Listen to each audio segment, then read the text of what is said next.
कधीच नाही चुकणार तुमचे फेवरेट टीव्ही शोज झी5 सोबत, तेही एकदम फ्री। उद्या हे समजा परत करून टाकते।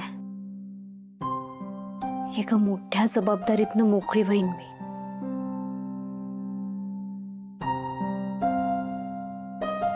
तसं बी आता मला ह्याची काय बी गरज नाही।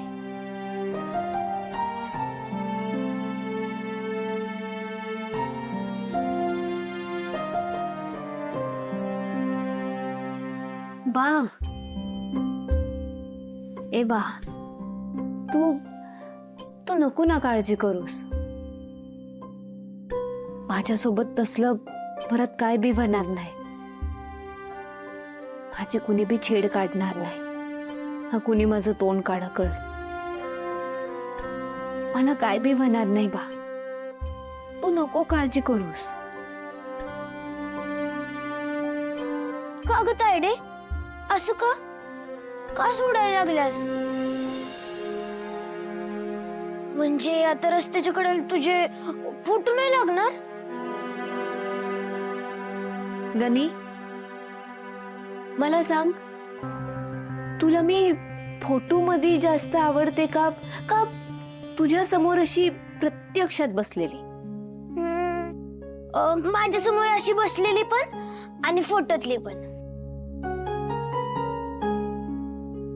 बराबर आहे तुझं गणी, पण गणी, माणूस दिसणं महत्वाचं नसतं, माणूस असणं जास्त महत्वाचं असतं।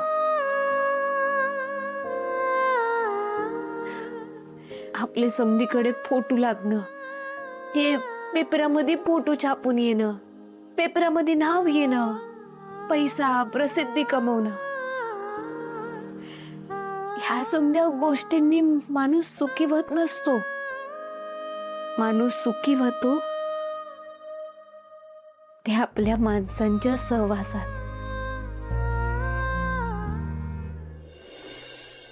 खरं सांगू, मोठं होणं चुकीचं नसतं। मला बी वाटायचं ते फोटो बघून, पण जर का या समजा गोष्टींमध्ये मीच हरवून गेले तर, मी माझी ओळखच विसरून गेले तर काय अर्थ आहे ना या आनंदाला? पारू, ह्यो निर्णय अहिल्या मॅडमने घेतलाय। म्हणजे निर्णय घेताना त्यांनी नक्कीच काहीतरी विचार केला असेल ना।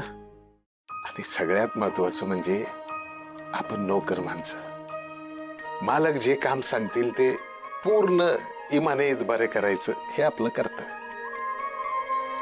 तू काल ब्रँड अँबॅसेडर होतीस, पण आता स्वयंपाकघरात काम करणार ना। म्हणजे माझं एकच म्हणणं आहे की जे अंगावर काम पडेल ना ते पूर्ण निष्ठेने करावं, इतकंच माझं म्हणणं आहे। होय बा,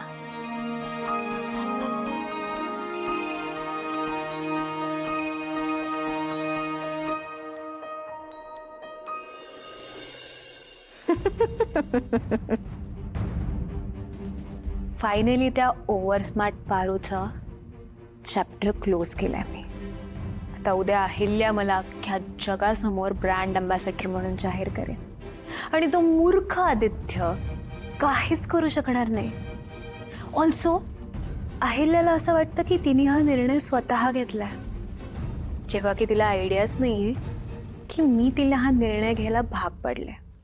खूप हुशार समजतेस ना अहिल्या स्वतःला, पण तू हा निर्णय घेऊन तुझ्या घरावर येणाऱ्या वादळाला आमंत्रण दिलंस, आणि याची तुला कल्पना पण नाही। आता बघ तुझं घर कसं पत्त्याच्या बंगल्यासारखं कोसळत येते। अहिल्या, मी माझ्या दिशाचा बदला घेण्यासाठी काहीही करू शकते।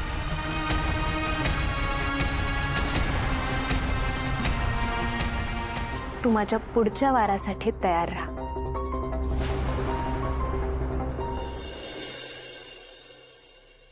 गणी, मी येते. थांब तायडे, एक मिनिट. हे धर. हे आण कशा पायी? तू खुश आहेस ना?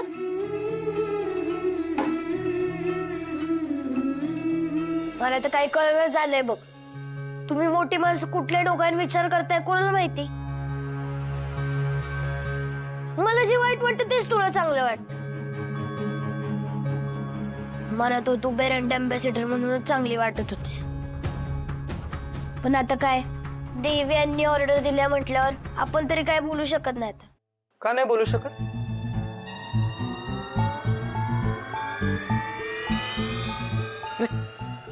मला मान्य आहे की त्या तुमच्या देवी आई आहेत, माझी आई आहे. तिने घेतलेला निर्णय फायनल असतो, आपण त्याच्या विरोधात नाही बोलत. पण पारू, सगळेच डिसिजन्स तसे असतात का ग? आणि जर एखाद्या डिसिजनमुळे आपलं नुकसान होणार असेल तर त्याच्या विरोधात आपण बोलायला नको का? पारू, तू तुझ्या हक्कासाठी किती स्ट्रॉंगली उभी राहतेस, बोलतेस, हे बघितलंय आम्ही. आणि हा तर तुझ्या विरोधात होणारा अन्याय आहे पारू. हे बघ, आपल्या कंपनीच्या एम्प्लॉई सोबत जर असं काहीतरी होत असेल ना, तर त्याच्यासोबत स्ट्रॉंगली उभं राहणं हे आपलं कर्तव्य आहे आणि मी तेच करतोय. हे बघ, आईचा हा डिसिजन मला मान्य नाहीये. तू या कंपनीची ब्रँड अँबॅसेडर होतीस आणि तूच राहिली पाहिजेस, बस. त्यामुळे तू प्लीज या डिसिजनचा विरोध कर, नकार दे, प्लीज.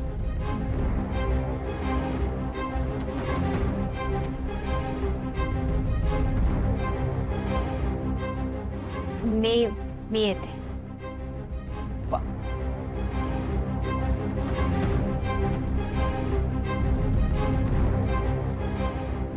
अरे हिला आपण कितीही समजावलं तरी नाहीच ऐकणार ना आपलं. मलाच काहीतरी केलं पाहिजे.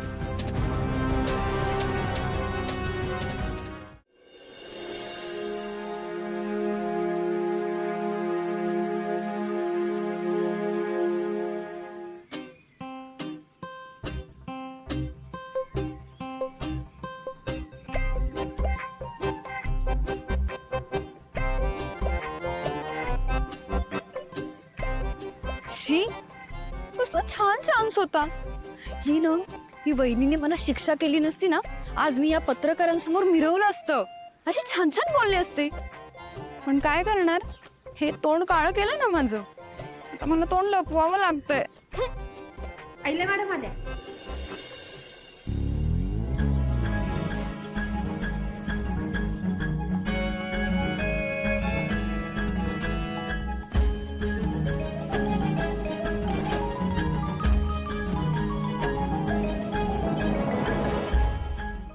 झी5 ॲप डाउनलोड करा आणि पहा सर्व एपिसोड्स एकदम फ्री.